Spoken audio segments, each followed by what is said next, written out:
Hola, buen día Jorge, buen día a todos. Vamos a dar inicio entonces a la sesión, a nuestro conversatorio el día de hoy.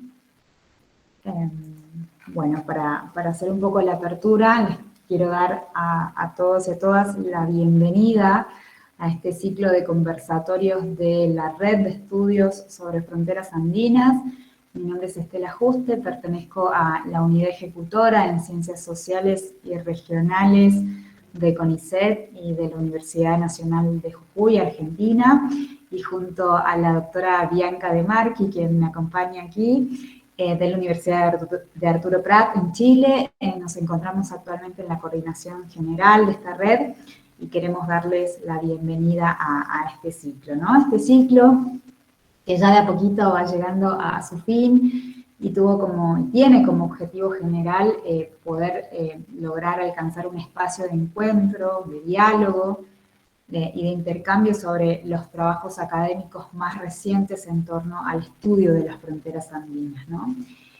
Para este presente año, para el 2022, la red diseñó un encuentro virtual para cada mes que está dedicado a un eje particular en cada ocasión, ¿no? Y en ese sentido, los responsables, los coordinadores responsables de cada eje son los encargados de definir el contenido y la modalidad de cada encuentro que nos reúne, ¿no? Ya sea a través de la exposición de un trabajo, a través de una mesa panel, a través de una conferencia como en este caso, y particularmente para este mes de septiembre, el eje está dedicado a la gestión ambiental, al cambio climático y a los paisajes bioculturales, ¿no? Y en ese sentido tenemos dos coordinadores de lujo que nos han ayudado en la organización de este espacio.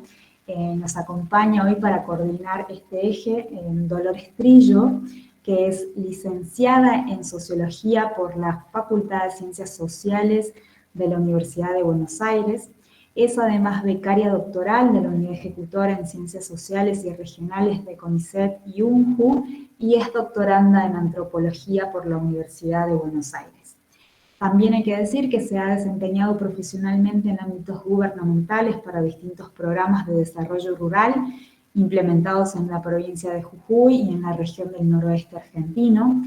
Es actualmente profesora adjunta de las asignaturas de Desarrollo Económico y Elaboración de Proyectos de la Licenciatura de Gestión Ambiental en la Facultad de Ciencias Agrarias de la Universidad Nacional de Jujuy, y que su tema de investigación doctoral se concentra en la producción campesina y los procesos de cambio agrario en la quebrada de Humahuaca durante el periodo que comprende entre 1980 y 2020.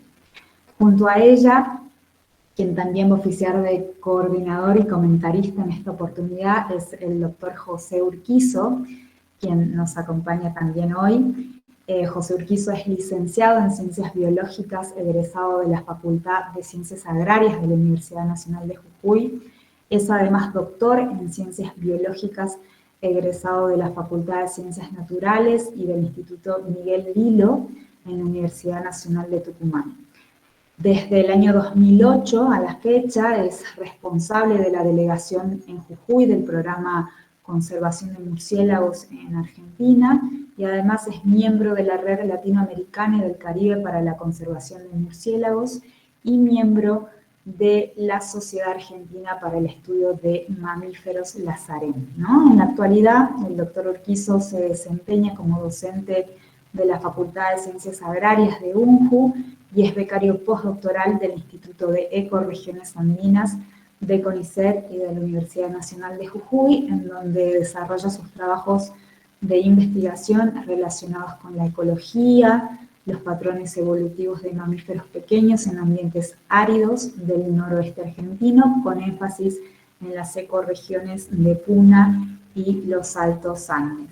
Con esta pequeña y breve introducción me complace en darles la bienvenida entonces a Dolores Trillo y a José Urquizo, quienes van a ser nuestros coordinadores y comentaristas en el encuentro del día de hoy, y que, bueno, van a estar moderando para también proceder a darle la palabra a nuestro expositor el día de hoy. Sin más, los dejo en compañía de Dolores Trillo. Buenos días a todas y a todos.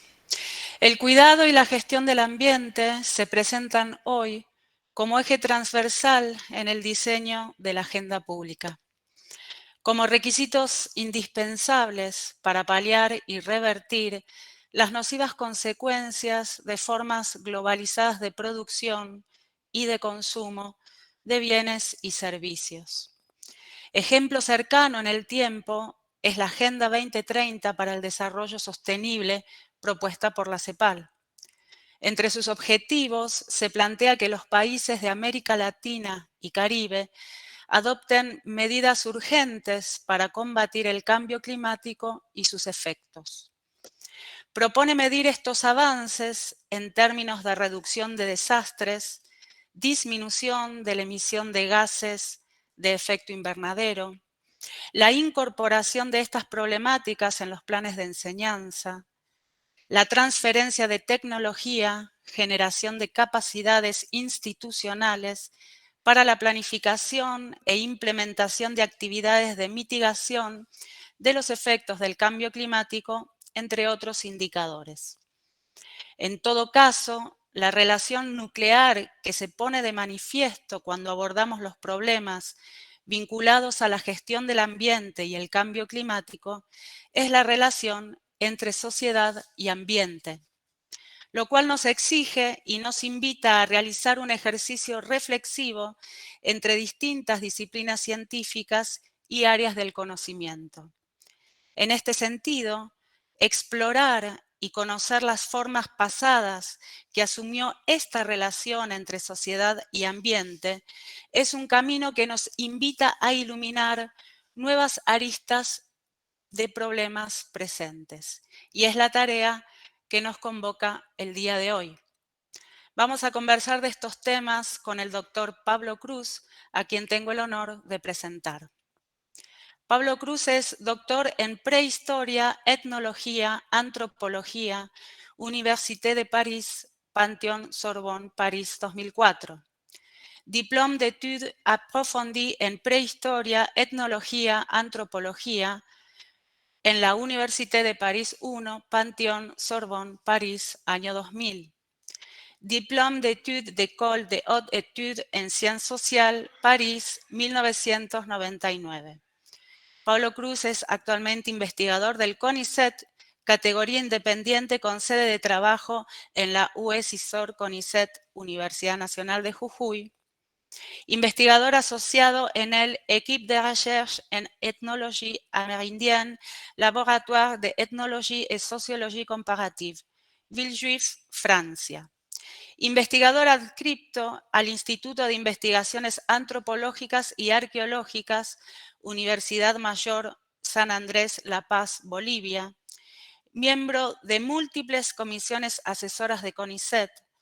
Miembro del Consejo Directivo de la UESISOR CONICET UNJU.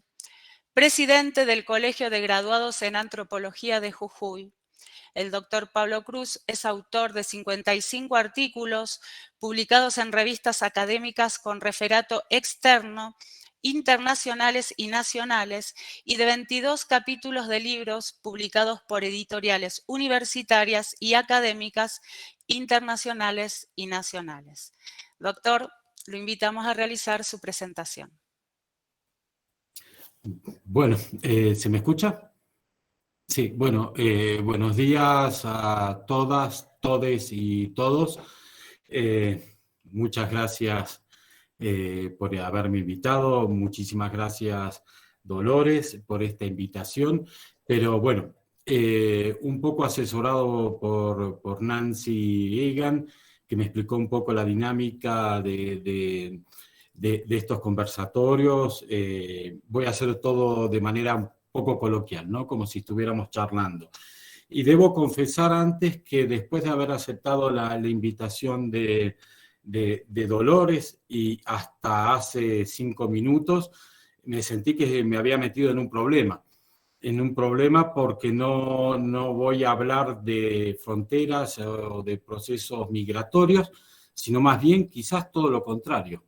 Voy a hablar de gente que se queda y en un marco de en un contexto climático desfavorable. En fin, bueno, como el tiempo corre, voy directamente a la presentación. Sí, un segundito, que recuerdo los pasos. Primero tengo que venir acá.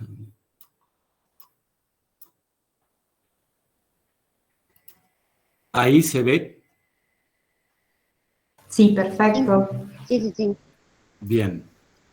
Bueno, voy a dar comienzo entonces, a ver si pasa. Bueno, no hace falta que hablemos, que me explaye mucho sobre el proceso de cambio climático en el que estamos metidos y cuáles son sus consecuencias. Sí, creo que todos somos conscientes de eso. Estamos en un escenario que ya es irreversible.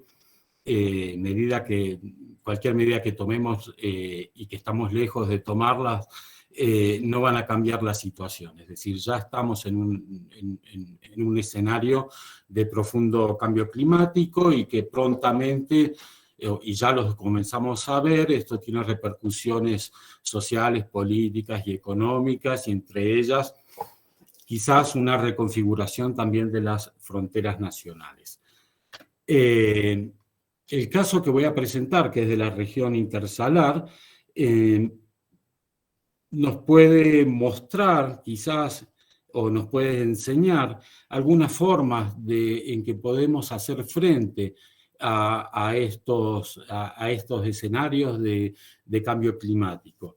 Es un caso particular en el cual venimos trabajando con colegas ecólogos y agroecólogos de Montpellier, del CNRS y del IRD desde 2007. La región de estudio en la cual trabajamos se llama la región intersalar, que se ubica, como el nombre lo dice, entre dos grandes salares, el salar de Uyuni, como vemos en la foto, el que está abajo, y el salar de Coipasa, que está arriba. Esto es en la meseta altiplánica central de Bolivia. ¿Sí? Es una zona que de por sí tiene un ambiente que es rudo, que es extremo, ¿sí? Ya que se encuentra a una altitud entre los 3.600 y los 5.900 metros, muy seca, ¿sí? Con precipitaciones que van desde 150, incluso en algunas zonas de 100 milímetros, hasta 350 milímetros en muy pocas zonas por año, ¿sí?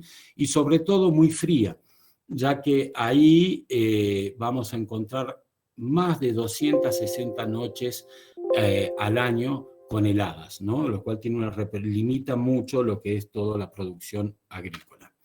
Bien, en la región intersalar concentramos nuestros estudios en el cuadrado que ustedes ven en la pantalla, ¿sí? Que es una zona que está dominada por el volcán Tunupa, que está al sur y que representan más o menos 18 kilómetros cuadrados de extensión.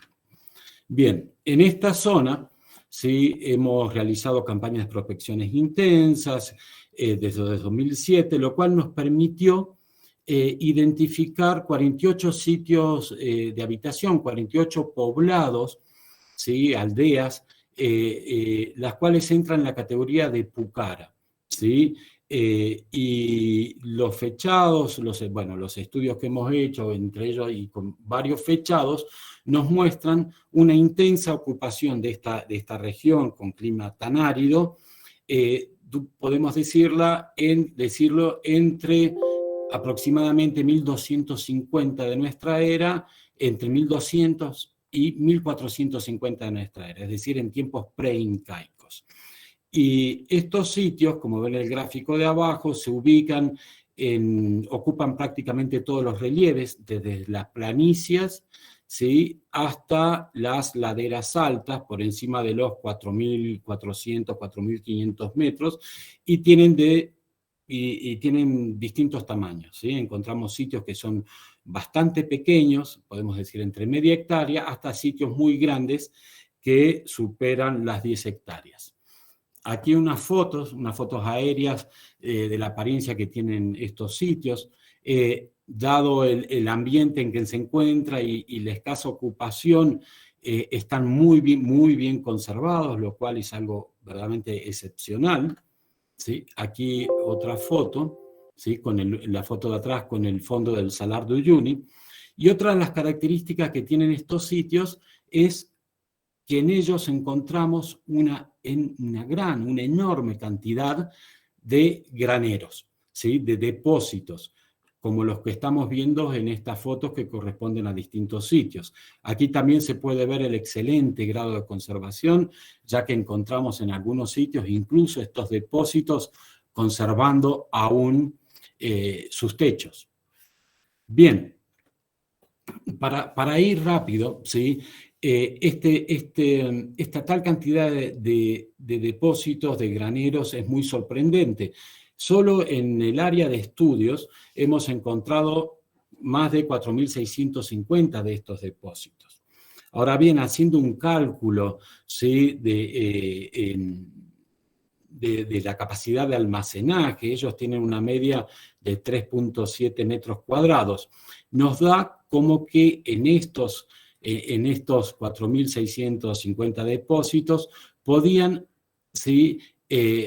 Almacenar, ¿sí? Entre más de 10 toneladas y 12 toneladas, ¿sí? Lo cual indica una producción comparable con el área de estudio, con la producción actual que hay en el área de estudio, que abarca, los campos agrícolas abarcan aproximadamente 18.700 hectáreas. Aclaro que esto es hasta el año 2015, ahora seguramente es más porque la producción de quinoa no cesa de aumentar.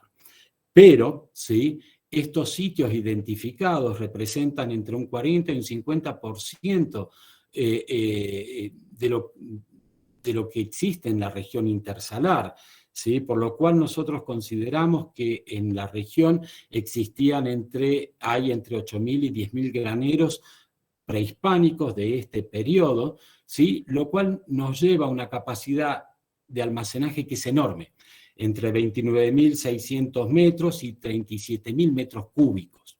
Para que se den una idea de la capacidad de almacenaje, esto más o menos representa, en un cálculo muy aproximativo, unos 19 millones de cajitas de quinoa de medio kilo, como las que encontramos en los supermercados, apiladas, acomodadas en un espacio de 100 metros por 100 metros y por 4 metros de altura. Es decir, es una barbaridad lo que estaba produciendo esta gente, reitero, en este ambiente con condiciones ambientales extremas.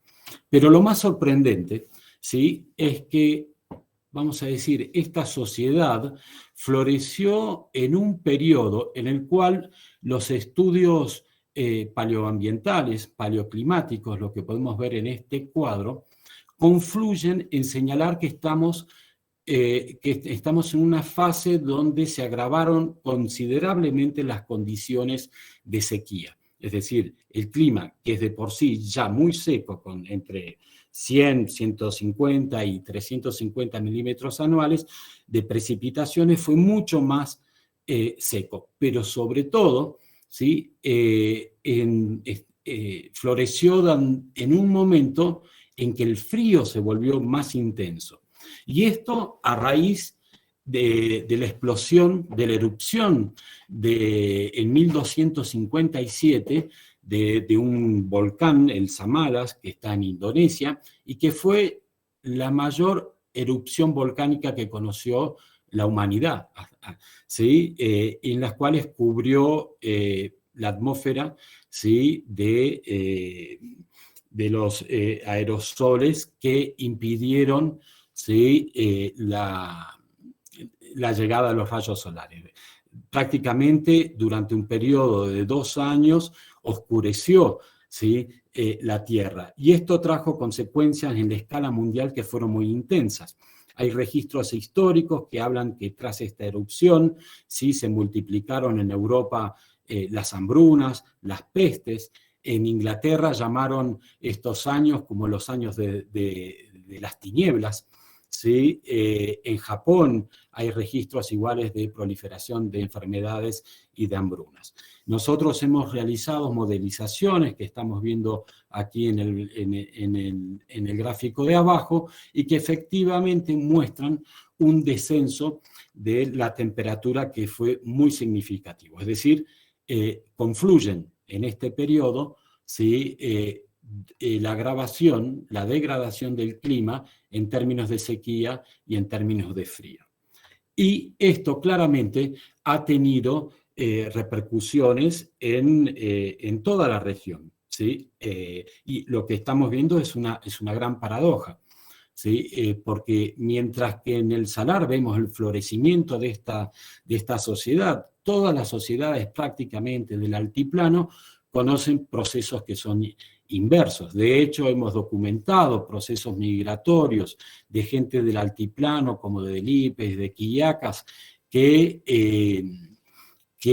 se dirigen más hacia los valles y están empujando a las sociedades que estaban ahí, ¿sí? También en la región de Lipes, a la inversa de los sitios del Salar, que vemos todos estos graneros en los sitios, en los cuales voy a volver a tratar sobre ellos, ¿sí?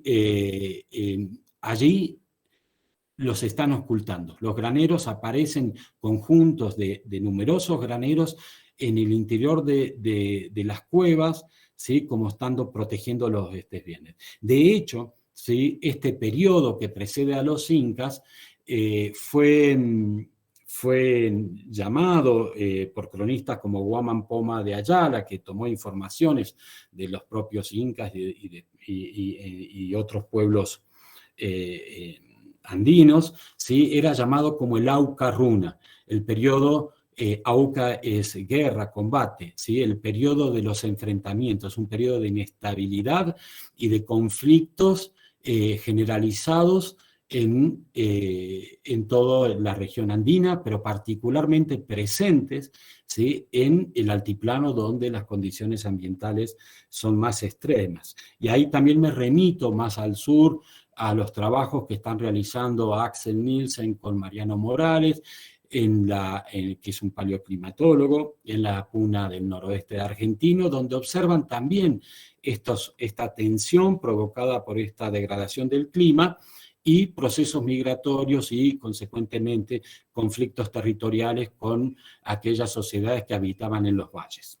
Bien, acá vemos, en la región intersalar sucede todo lo contrario. Vemos el florecimiento de una sociedad, ¿sí? En cual tuvo su economía basada en el cultivo de la quinoa. La base económica. Esta sociedad, o sea, los estudios que hemos realizado puso en evidencia que esta sociedad tuvo un sistema agrícola orgánico, ¿sí? Y principalmente a secano, es decir, sin irrigación. Solamente un 5% de las superficies agrícolas que hemos identificado tenían canales. La gran mayoría son superficies a secano, que estuvo estructurado en lo que hemos denominado como superficies mínimas de producción. Es decir, son microterrazas o canteros de muy pequeñas dimensiones y con muy poca inversión en términos de trabajo. Es decir, un sistema agrícola extensivo, pero que las superficies fueron hechas prácticamente acomodando algunas piedras para liberar el espacio para cultivar. En total, nosotros hemos registrado un poco más de 1.500 hectáreas de superficies agrícolas que se ubican principalmente en las laderas y en las bajas laderas, lo cual nos permitió después hacer algunas modelizaciones y proyecciones tomando en cuenta esta ubicación,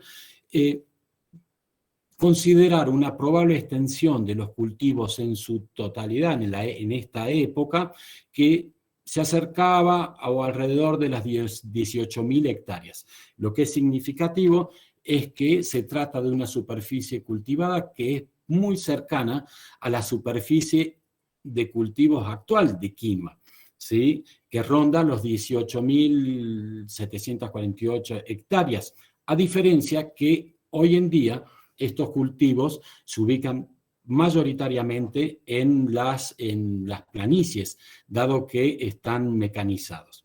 Aquí tengo que decir que esta región es la principal productora de quinoa tradicional en la escala mundial. Es decir, toda la ola, el boom que ha tenido la quinoa a partir de los años 1985, 90, ¿sí?, se origina en esta región. La quinoa real se origina en esta región y son los productores, los campesinos, indígenas, productores de esta región, que tuvieron la habilidad para encontrar este nicho de mercado que ahora se alcanzó una escala global, ¿no? Estos paquetitos de quinoa de medio kilo los encontramos en Estados Unidos, en Australia, en Japón, en Argentina desde hace unos años. Es decir, bueno, esto fue originado desde esta región en el intersalar. Bien, entonces la agricultura, se trata de una agricultura secano, es decir, con poca inversión en trabajo, que no requiere agua, de una planta que es la quinoa, que es súper poderosa, se encuentra adaptada perfectamente a estas condiciones de sequías. Esta agricultura tuvo un sistema de barbecho bianual, es decir, no para aumentar la fertilidad de las tierras, que tienen muy pocas, sino para almacenar el agua, la poca agua que va a caer en un año, ¿sí?, y junto con la del año siguiente, poder sustentar el cultivo de esta planta, que requiere alrededor de 200 milímetros para crecer, ¿sí? No hemos visto limitaciones en el acceso de la tierra, es todo muy extensivo, y la escala productiva depende del tamaño de la fuerza de trabajo de las unidades. Tampoco hay parcelas, no se observa ningún principio que indique alguna propiedad, y estos espacios, el sistema de cultivo en estos microespacios, es algo más cercano a lo que nosotros entendemos como jardinería y los huertos familiares, que en todo caso denotan un conocimiento muy detallado de las condiciones ambientales y microambientales en las cuales son trabajos. Es importante también tener en cuenta que no hay competencia por el agua, por el riego, porque es prácticamente inexistente, ¿sí? Y por otro lado, de estos graneros hemos recuperado quinoas arqueológicas, lo cual nos permitió hacer estudios genéticos.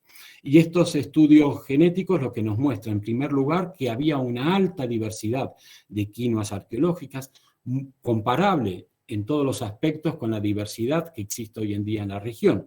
Pero también hemos podido comprobar que estos graneros arqueológicos almacenaban en su momento granos de quinoa que procedían de diferentes cultivos, ¿sí? Y todos los graneros almacenaban granos de cada cultivo. Esto nos habla que había una circulación generalizada de las semillas. Bien. No necesitamos mucha imaginación para comprender el sistema agrícola, dado que parte de la población actual, de los campesinos indígenas que viven ahí, continúan trabajando este tipo de sistema productivo, ¿sí? Como vemos en la foto, ¿sí? En este caso es una señora de ahí, pero que está cultivando no quinoa, sino papas. Por otro lado, ¿sí?, el estudio detallado de 12 de estos sitios, de estos pucaras, de estas aldeas prehispánicas, nos permitió comprender algunos aspectos de la organización social que resultan claves, ¿sí? Por un lado, en todos ellos, ¿sí?, las aldeas están estructuradas a partir de unidades habitacionales, podemos decir de casas, que están muy bien definidas en sus límites. Y estas unidades habitacionales se componen de un número variable de habitaciones, ¿sí?, distribuidas en torno a un patio central, pero también de un conjunto variable de graneros, igualmente ubicados en los límites perimetrales de estas unidades. ¿Sí? Esto resulta interesante, ya que, a diferencia de lo que podemos ver en otros contextos, estos graneros, como pueden ver aquí en las fotos y en los gráficos, ¿sí?, no se encuentran ubicados al interior de las habitaciones ni resguardados, sino que están ubicados en los límites, por ende, todas las personas podían ver, ¿sí?, los graneros que tenían cada unidad. Es decir, no hay una intención ni de ocultarlos para protegerlos por robos, pero tampoco una intención de ocultar el volumen de la producción. Es decir, todo se encontraba a la vista de todo. Y de hecho, ¿sí?, la organización de estos sitios muestra, ¿sí?, que se encuentran, también reflejan un modelo orgánico, estando todas las unidades imbricadas entre ellas. La circulación interna de estos sitios para ir de un punto a otro punto, en todos los casos, implica pasar por las casas de varios vecinos. Es decir, nos encontramos en un modelo de establecimiento que es fuerte, que tiene una fuerte cohesión social. Es decir, todos pasan por las casas de todos, por decirlo así muy coloquialmente, y los graneros, que vendría a ser la riqueza que tenía esto, se encuentra a la vista de todos. Pero más aún, ¿sí?, a partir de los planos que hemos realizado, que nos permitía tener medidas exactas de lo que eran estas habitaciones, de estas casas, pero también de los graneros, ¿sí?, hemos podido realizar cálculos de coeficientes de Gini para medir la desigualdad que había en estos sitios, ¿sí? Y en estos cálculos hemos considerado un número que es estadísticamente importante. Hemos tomado en estos 12 sitios 560 prácticamente unidades habitacionales, casas, ¿sí?, las cuales tienen 1.392 habitaciones y 2.200 graneros. Bien, cuando realizamos estos estudios sacamos los cálculos, hemos visto que valores que son relativamente bajos, ¿sí?, y que nos muestran, ¿sí?, o sea, bajos niveles de desigualdad social en cuanto al almacenaje, a la capacidad de almacenaje, pero también a las superficies de habitación, ¿sí? Y no solamente bajos niveles de desigualdad en cada sitio, pero sino también, como se ve en este gráfico de aquí abajo, bajos niveles de desigualdad y una cierta coherencia entre estos 12 sitios. La línea que ven aquí, esto es la línea de igualdad total y este punto de desigualdad total. Y estamos viendo ahí bajos niveles de desigualdad. En una media, sí, podemos decir que el coeficiente de Gini para la región intersalar en estos 12 sitios se sitúa en 0.277.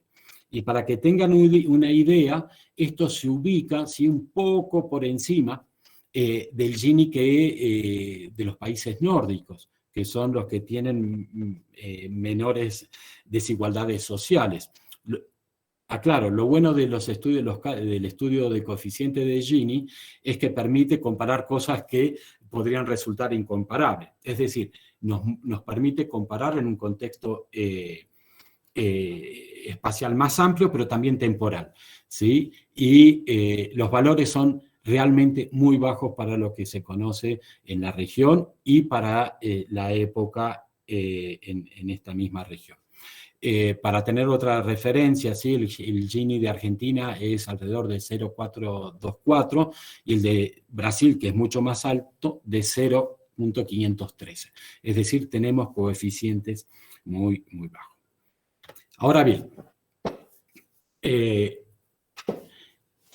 por decirlo así, este no fue el único boom que tuvo de la quinoa y de esta sociedad y de esta región, sino que en años recientes hemos conocido otro boom precisamente con la expansión planetaria, ¿sí?, de la quinoa que procedía de esta región, en un contexto que no era climáticamente desfavorable, sino que era económica y políticamente desfavorable.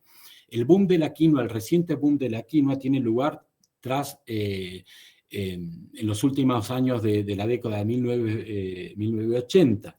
En 1985 esta región se ve muy afectada por la liberación de la economía de Bolivia, sobre todo a partir del famoso decreto 21060, que libera totalmente los mercados, y al mismo tiempo el cierre de las minas nacionales. La región, toda la región, cae en una profunda depresión, pero aquí, ¿sí?, los campesinos indígenas logran, ¿sí?, o vuelven, porque incluso el cultivo de la quinoa había decaído fuertemente. El mercado hasta entonces estaba dominado por la quinoa convencional peruana, ¿sí? Entonces ellos dan lugar a un inicio de una dinámica de producción de quinoa tradicional y orgánica, y empiezan a alcanzar los mercados, creando un nicho de mercado muy particular, ¿sí? Y se trata, lo que es interesante, de dos sistemas sociales que están distanciados, pero que comparten algunos atributos comunes en cuanto a la descentralización de la producción de la quinoa, ¿sí? Y ahí, ¿sí?, estos nos muestran, estos dos casos, cómo sociedades descentralizadas, ¿sí?, con bajos niveles de desigualdad, autosuficientes, ¿sí?, pueden aprovechar mejor nichos de recursos, ¿sí?, que dependen más del trabajo productivo, de la cooperación, de la cohesión, ¿sí?, interna, que de la tecnología en sí mismo, ¿sí? En fin, esto. Entonces aquí esto es quizás el aprendizaje que podemos tirar de esta sociedad, ¿sí?, donde a contramarcha, a contracorriente de lo que sucedía en todo el altiplano en este periodo de la Aucarruna, de inestabilidad, de conflictos generalizados, por el contrario, florece. Florece y florece gracias al desarrollo del cultivo de un vegetal que hay que recordar, no constituye en ningún caso la base nutricional, sino que es un alimento complementario, ¿no? Pero bueno, seguramente esta enorme producción de quinoa que alcanzaron en este momento tan particular le permitió no solo asegurar, ¿sí?, la alimentación en los años complicados, ¿sí? Generalmente calculamos la producción o el almacenaje, lo dividimos por 4 para los años de sequía, pero sino alcanzar un excedente productivo muy grande que permitió, ¿sí?, el desarrollo de intercambios con otras regiones. Y en efecto, hemos encontrado las evidencias de esos intercambios, ya sea de maíz procedente de los valles, pero incluso de hojas de coca que venían de las zonas selváticas. En fin, bueno, esto era lo que quería compartir con ustedes y debatirlo y discutirlo a continuación. Muchas gracias.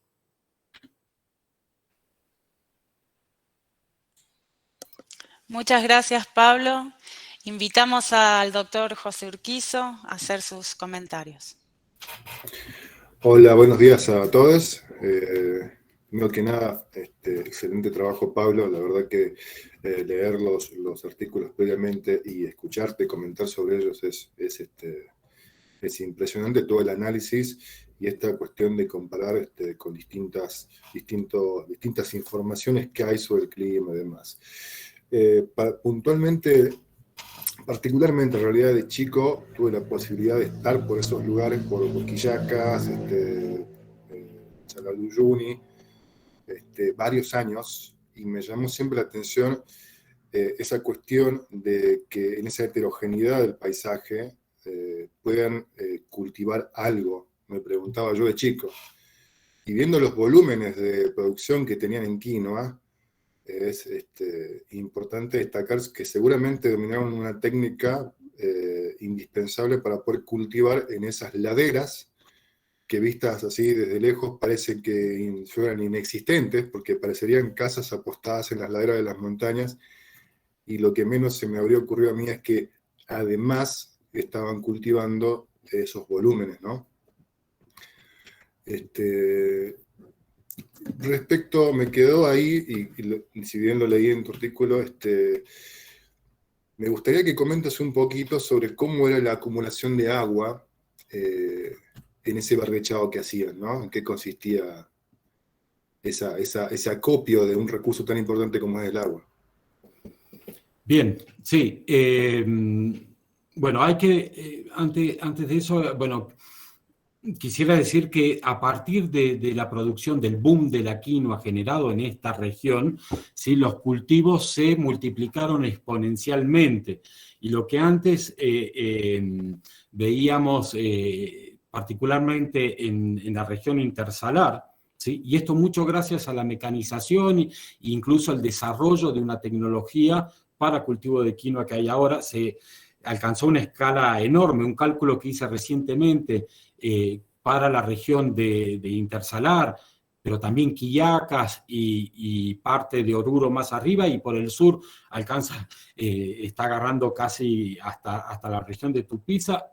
Hoy en día supera las 250.000 hectáreas de cultivos de quinoa, ¿sí? O sea, lo cual es algo increíble, ¿no? De este cultivo de quinoa, y en todos los casos estamos hablando de quinoa a secano, ¿sí? No hay quinoa irrigada. Solamente, ¿por qué? Porque las variedades de quinoa no soportan el agua.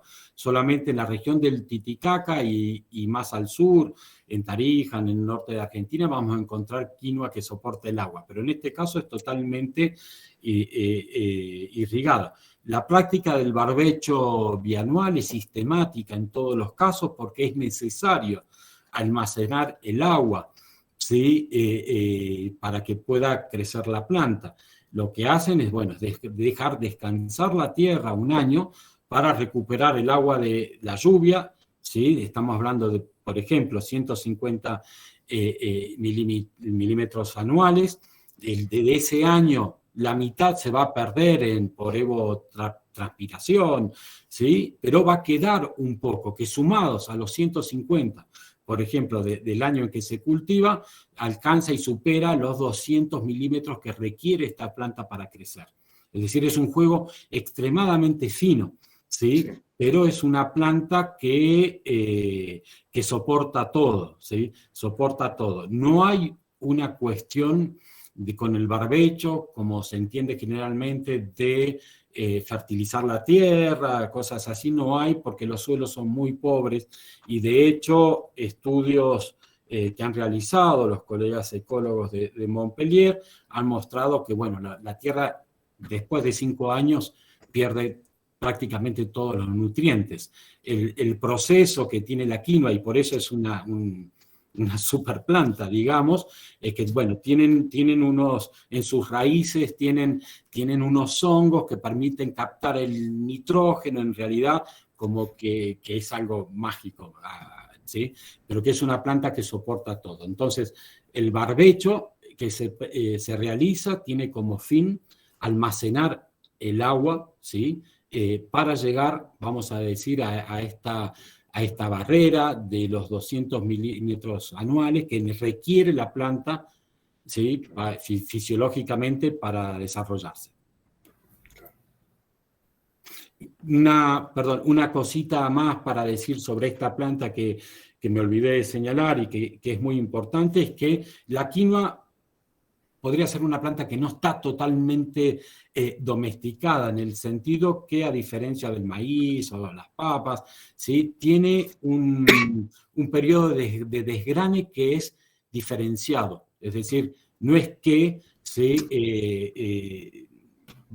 los granos van a madurar todos al mismo tiempo, sino que lo hacen en distintos periodos, ¿sí? Y esto es muy importante porque reduce el riesgo climático en la producción.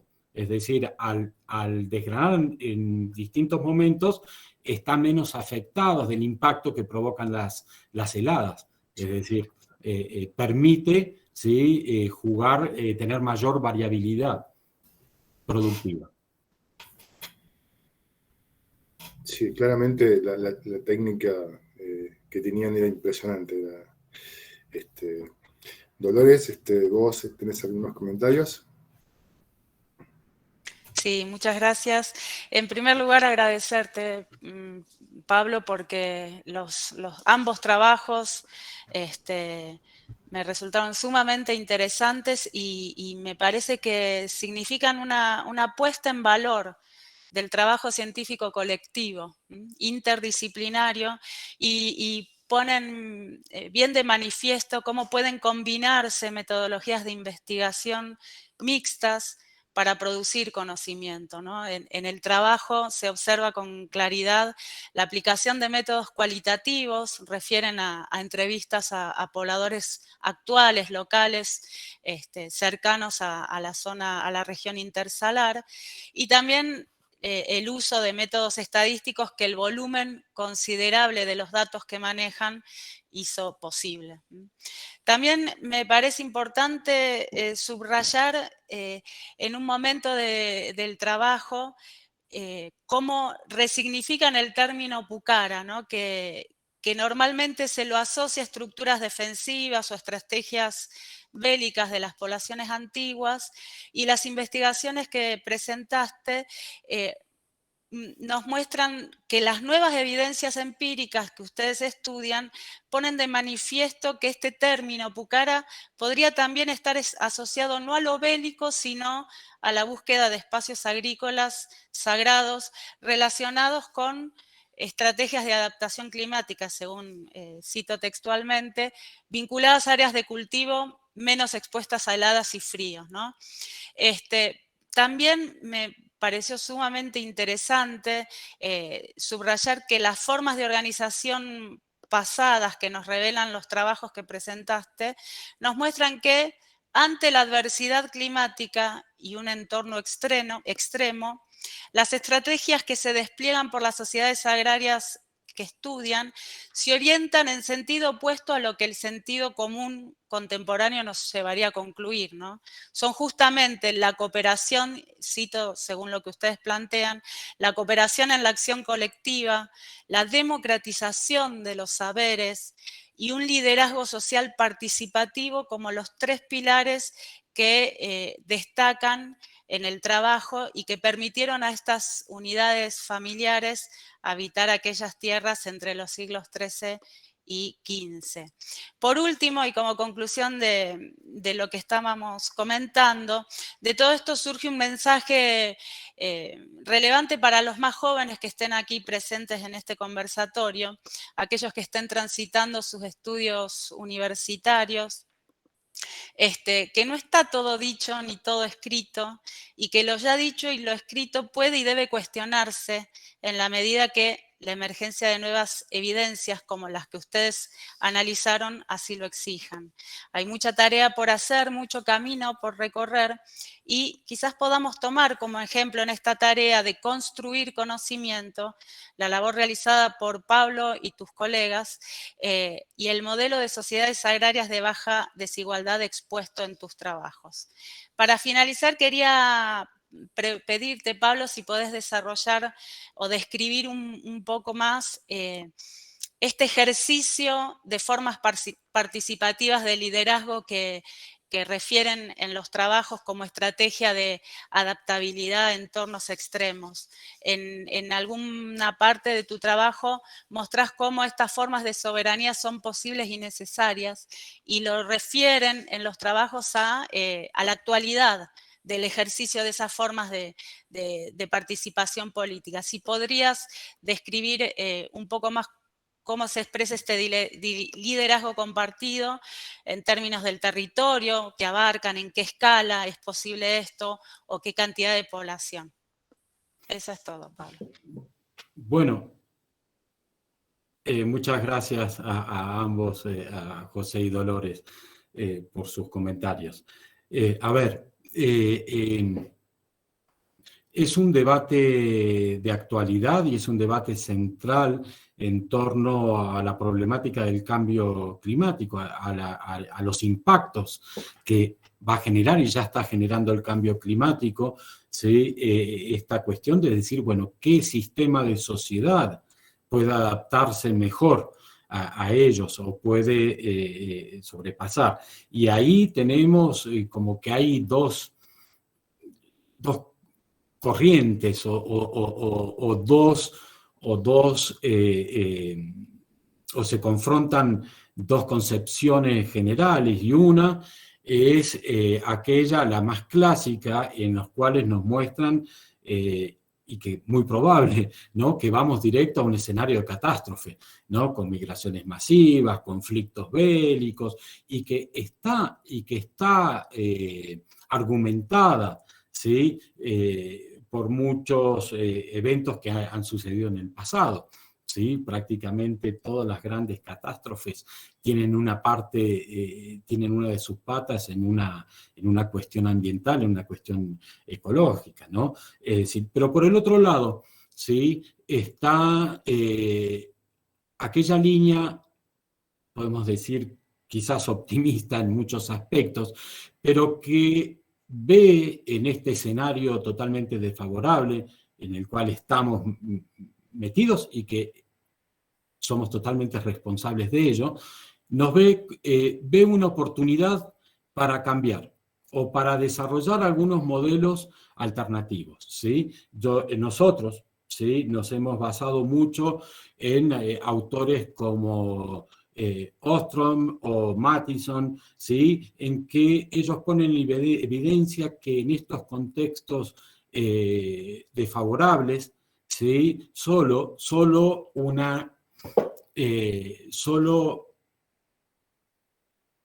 conducirnos o fortalecer las estructuras comunales, mecanismos de cooperación, ¿sí?, nos pueden llevar a superarlos. En todo caso, lo que nos muestran, no solo el caso del intersalar prehispánico, sino la actualidad de los pobladores locales, ¿sí?, nos muestran cómo pobladores de esta región marginal, con un clima adverso, en un caso con un clima que se agravó considerablemente en términos de frío y sequía, y en el caso más recientes, en un contexto político y económico verdaderamente catastrófico, ¿sí?, no solo lograron adaptarse, ¿sí?, a estas condiciones negativas, sino que supieron sacar provecho, ¿sí? En el caso pasado, ¿sí?, con el florecimiento de una sociedad, ¿sí?, y que cuando todas las otras sociedades, podemos decirle, estaban experimentando una crisis, ¿sí?, esta sociedad floreció y se desarrolló encontrando en la quinoa, ¿sí?, su principal herramienta. Y en el caso actual, sí, lo vemos con el boom de la quinoa, como alcanzó a los mercados, que, aclaro, tiene también efectos negativos, ¿sí? La quinoa se transformó hoy en el petróleo. Ya prácticamente en la región ya no hay más canchas de fútbol que había antes, porque ahora están todas sembradas. Incluso están sembrando caminos, es decir, no hay espacio y genera algunos mecanismos de desigualdad, ¿sí? Pero esto es porque ya alcanzó una escala que se fue de las manos. Y es precisamente aplicando estas lógicas, estos principios comunales, ¿sí?, evitando la concentración de riqueza y poder político-económico y promoviendo la cooperación, que lograron, ¿sí?, sobrepasar e incluso sacar provecho de estas condiciones negativas. El ejemplo más tangible que puedo encontrar, más allá de los estudios arqueológicos, de lo que nos pueden decir las fuentes, lo encontramos en la organización, cómo se organizan hoy en día las comunidades, ¿sí?, con principios que son, que son muy fuertes y que no cambian. Por ejemplo, de los cargos rotativos, ¿sí? Es decir, que el poder no está concentrado en una persona o en otra. No solamente son rotativos, sino que todas las personas tienen que, en su recorrido de vida, ocupar los distintos cargos y responsabilidades que hay. Después, en la distribución de la riqueza, la preponderancia que tienen las festividades, por ejemplo, o el control social que hay y la condena moral a la excesiva acumulación de riqueza, ya que implica, entre otras cosas, el establecimiento de un pacto diabólico, etc. Es decir, hay mecanismos que actúan fuertemente, ¿sí? Para, en todo caso, evitar la concentración y la centralización del poder político y de la riqueza, sobre todo, ¿sí? Bueno, eso está cambiando porque estamos, reitero, en una escalada que ya se fue de las manos, pero son los principios que guían, ¿sí? Fuertemente en esta región del intersalar, pero que lo podemos encontrar en gran parte de los Andes. Y de cooperación como las clásicas figuras del AINI y la Minca, ¿no? Muchas gracias, Pablo. Bueno, queremos invitar a todos los que están participando de este conversatorio, muy bien, que vayan levantando su mano y también plasmando sus preguntas por el chat. José,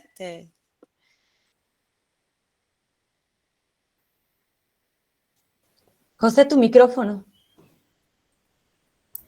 Perdón, sí, me había olvidado activar el micrófono. Decía que bueno, que en la fila de manitas levantadas estaba Bianca, así que, por favor.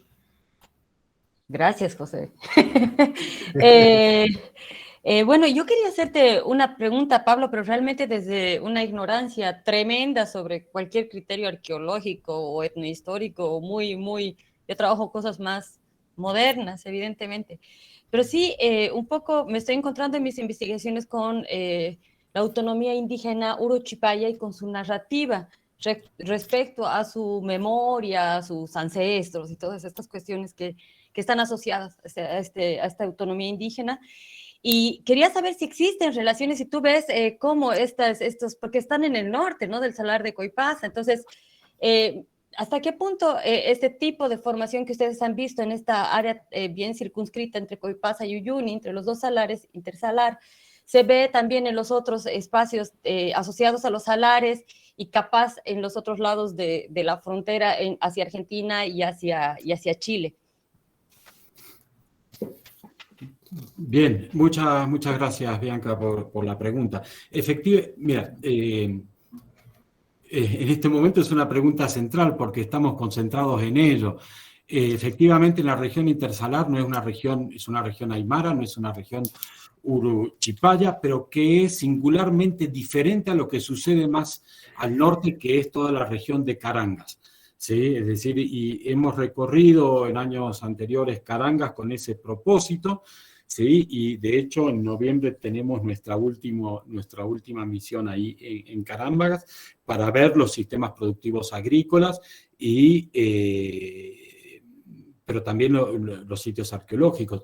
Y el escenario es totalmente diferente, ¿sí? Por eso hablaba, es decir, medio como que lo que sucede en la región intersalar, claramente nosotros hemos tratado de buscar tanto al sur, en Lipes, en Quillaca, en Carangas, y no hemos encontrado nada comparativo. Es un caso aislado que se da en este periodo, que reitero, que fue la Ucarruna, que debe ser matizado, obviamente, pero que el caso es diferente. En Carangas los sistemas productivos son totalmente distintos, ¿sí? Y en todos los periodos estamos hablando de sistemas agrícolas arqueológicos, ¿no? No los actuales, ¿no? Ya en la zona del Lauca, ahí encontramos, sí, agricultura irrigada, en la zona del este, Belén y toda esa zona encontramos cultivos en las laderas, en Toledo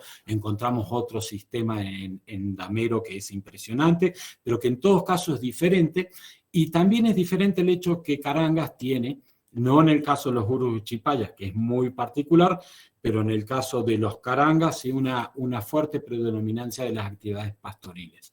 En el intersalar la actividad pastoril fue sin duda, no diría menos relevante, pero no encontramos la cantidad de corrales y todo esto que encontramos en Carangas o en los Lipes. Es decir, verdaderamente estaba todo centralizado, focalizado en la producción de quinoa, ¿sí? Es muy, muy, muy diferente.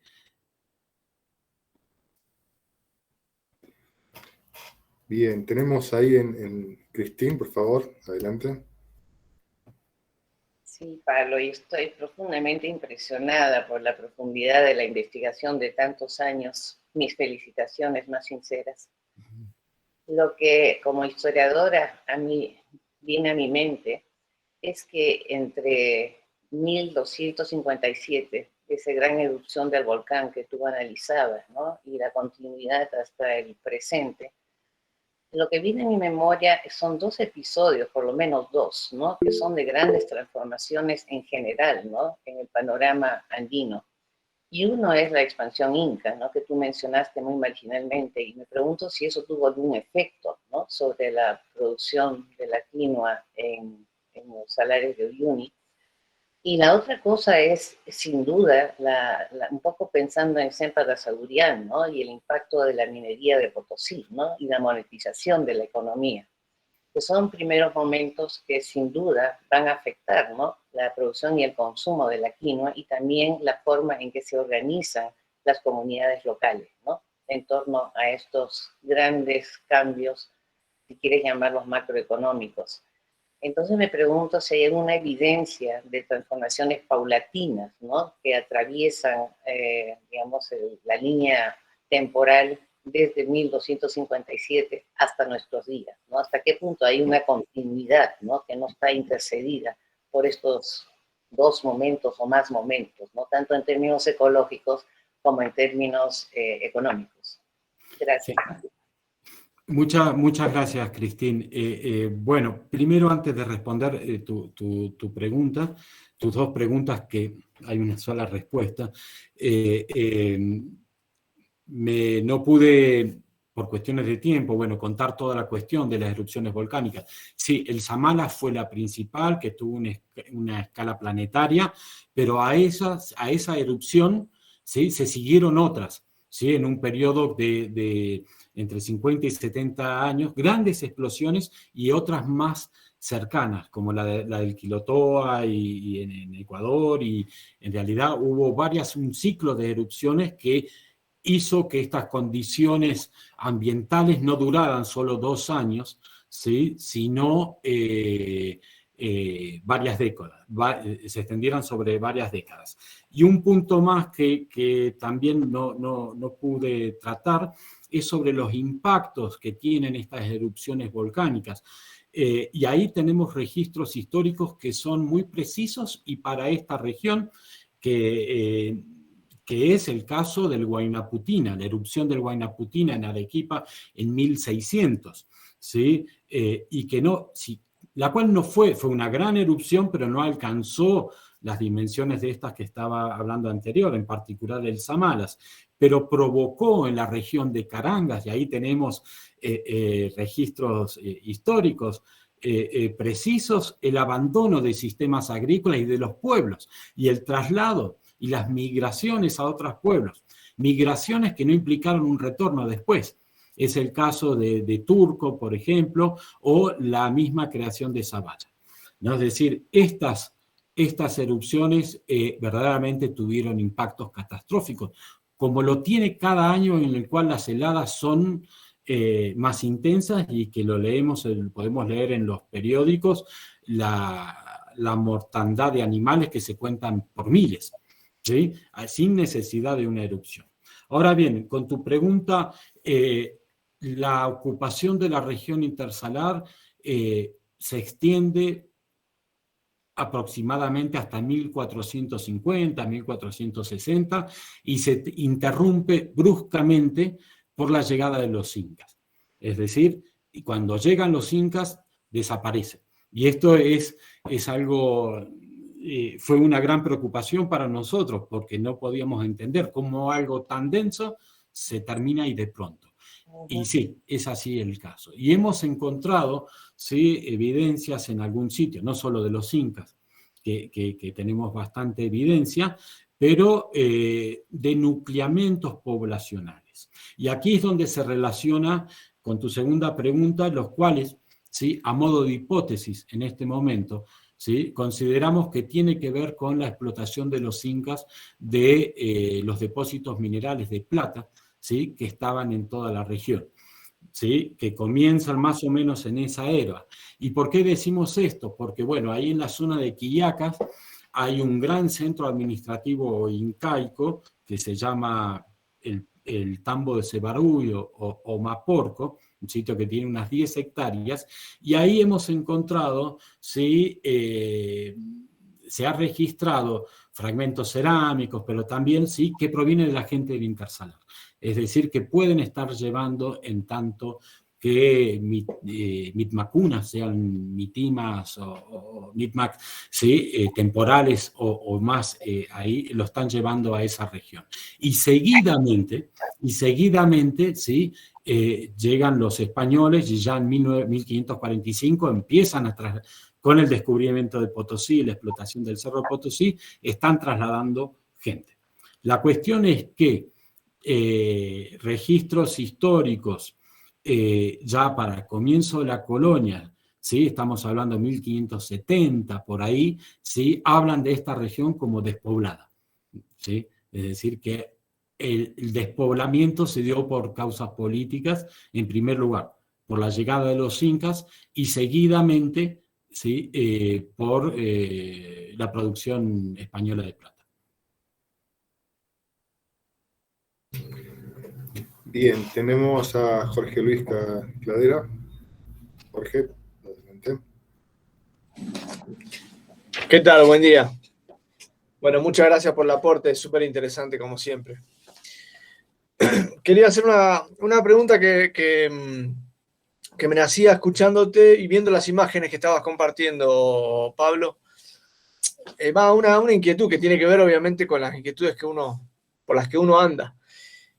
Me dio la impresión cuando presentabas el mapa de todos los sitios del espacio agrícola prehispánico, que había una clara tendencia de que esos espacios agrícolas estuvieran orientados al sudeste de algún tipo de promontorio, de altitud, como que estuvieran sombreados hacia el sudeste. Pero podría ser una impresión mía justamente por lo que ando tuteando yo.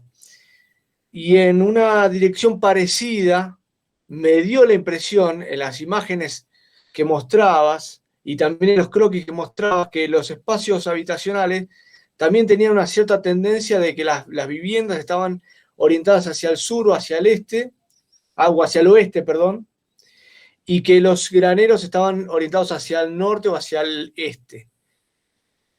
Te quería consultar si eso coincide con tus impresiones de campo y si en algún momento con el equipo ustedes estuvieron tratando de hacer una interpretación de esto, de esa tendencia. Eso todo. Sí.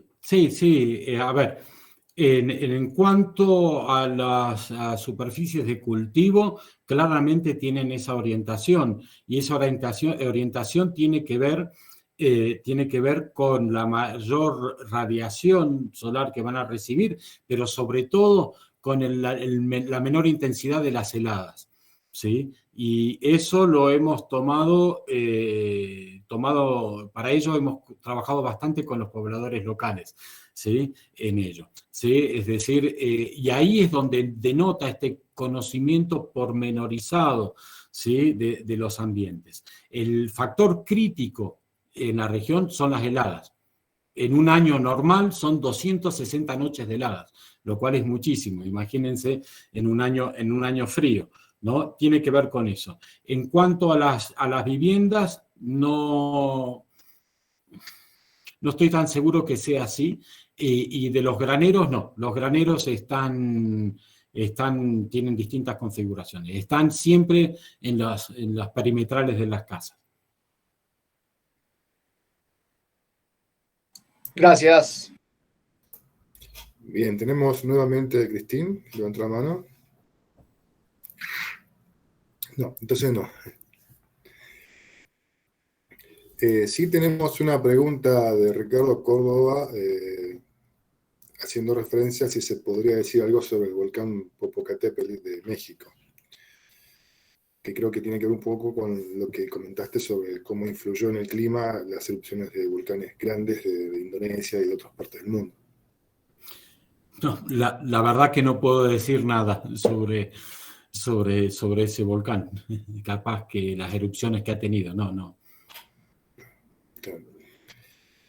Bien, no sé, creo que nadie más ha levantado la mano.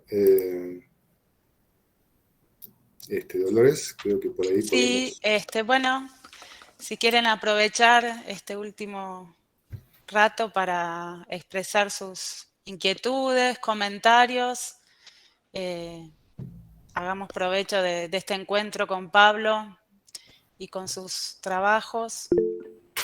Nancy levanta la mano. Adelante, Nancy. Hola, gracias Pablo por compartir el trabajo. Ahora, a mí me parece,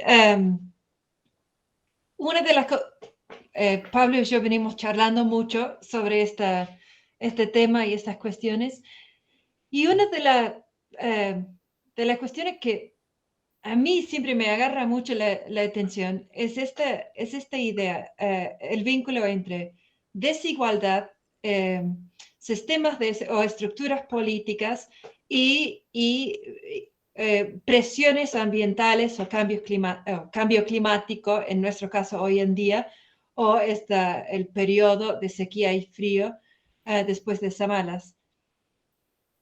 A ver, quizás quiero darte la posibilidad de hablar un poco más sobre estos vínculos, pero yo sé que es un debate fuerte entre arqueólogos y gente que estudian las reacciones o el desarrollo de sociedades complejas frente a estos tipos de presiones. Entonces, mi pregunta sería, en estos casos, lo que se muestra parece luchar en contra de alguna tendencia, quizás de interpretar sociedades complejas como siguiendo un camino evolucionario predeterminado, ¿no? Me gustaría escuchar si podrías explayar un poco más sobre ese aspecto de la contribución del trabajo. No sé si esto queda claro, pero... Sí, queda claro. A ver, sí,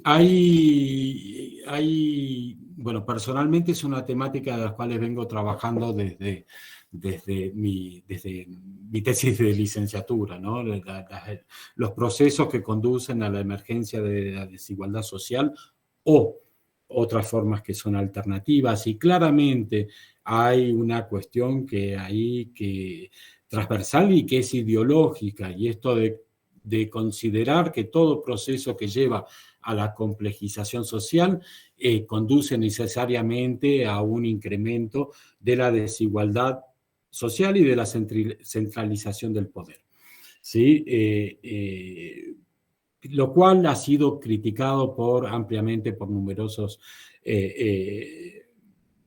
investigadores que no solamente son arqueólogos, sino también antropólogos, ¿sí? E historiadores. Es decir, hay casos que sí, vemos sociedades que sí, que van directamente a están involucradas en un proceso que lleva a una mayor desigualdad y centralización del poder, pero hay otras sociedades que encontraron la forma, ¿sí? En que encontraron los mecanismos para escapar a ello. Es decir, lo que se cuestiona no es la existencia de estos procesos, sino la universalidad que tuvieron estos procesos, ¿no? Es decir, hay situaciones que se dan diferentes en distintas partes del mundo, ¿sí? Y de hecho es una temática central. Yo ahora estoy involucrado en un proyecto que es internacional y que tiene como fin de ir afinando, ¿sí? estos niveles de desigualdad social para comprender mejor cuáles son esos procesos que se dan. Lo que a mis ojos queda claro es que en la escala, podemos decir, de los Andes, vemos, se observa una clara discontinuidad en lo que sucede, por decirlo así, de una manera muy grosera, desde el Titicaca hacia abajo, de lo que sucede desde el Titicaca hacia el norte, en los Andes centrales. Es decir, en el espacio surandino, ¿sí? En el altiplano sur de Bolivia, en el norte de Argentina, en el norte de Chile, no encontramos estas evidencias de centralización del poder y de desigualdad como aparece en los años centrales. No encontramos estos señoríos poderosos como que se dan en los Andes centrales, que son Huari, Paraca, Nazca, Chimú o Chan Chan después, ya reinos, ¿sí? No encontramos estas grandes tumbas señoriales o reales como la del señor de Zipán, por ejemplo, o grandes mausoleos o pirámides. No. Encontramos más bien sociedades que reflejan en su conjunto niveles de descentralización del poder, ¿sí? Es decir, no aparecen, si no es con los incas, más tarde, centros administrativos o ceremoniales. No se observa una jerarquización en el tratamiento funerario, en los objetos, no encontramos palacios, y eso está hablando de cuenta de que las sociedades surandinas, por llamarlas así, eligieron otros caminos, ¿sí? Desigualdad y diferencias siempre existieron. Estamos refiriendo, ¿sí?, acá a niveles, altos niveles que llegan a las figuras clásicas, figuras de señorío.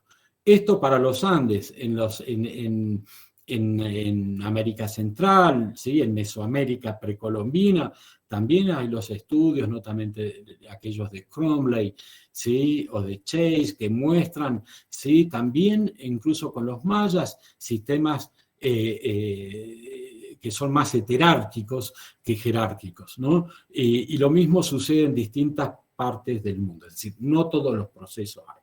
Lo que sí queda claro es que, en todo caso, los caminos que llevan a la acumulación de la riqueza y por ende del poder político y social y al establecimiento de estas desigualdades que se vuelven hereditarias, suceden en contextos de estabilidad ambiental.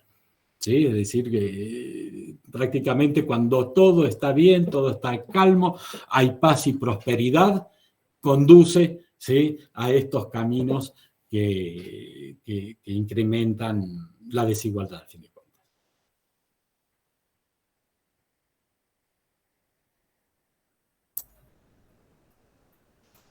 Todo lo que de alguna manera también remite en el aspecto social, Pablo, creo yo, a los mecanismos creados de autonomía y resistencia, ¿no? Cuando piensas en la centralización del poder, ¿no? Que son aspectos, creo yo, que también necesitan, ¿no?, divulgarse de alguna manera, justamente como lección del pasado para nuestros días.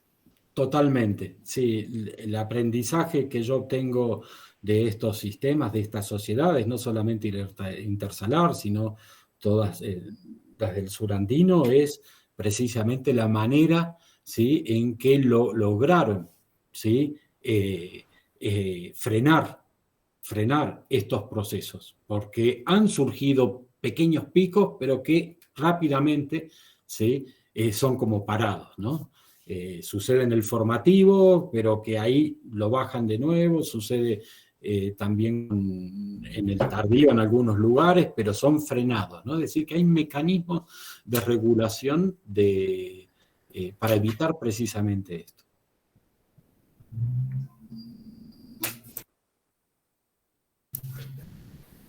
Bien, creo que, Dolores, podemos ir haciendo los últimos comentarios. Ya no tenemos manitos levantadas. Bien, ahí hay un comentario.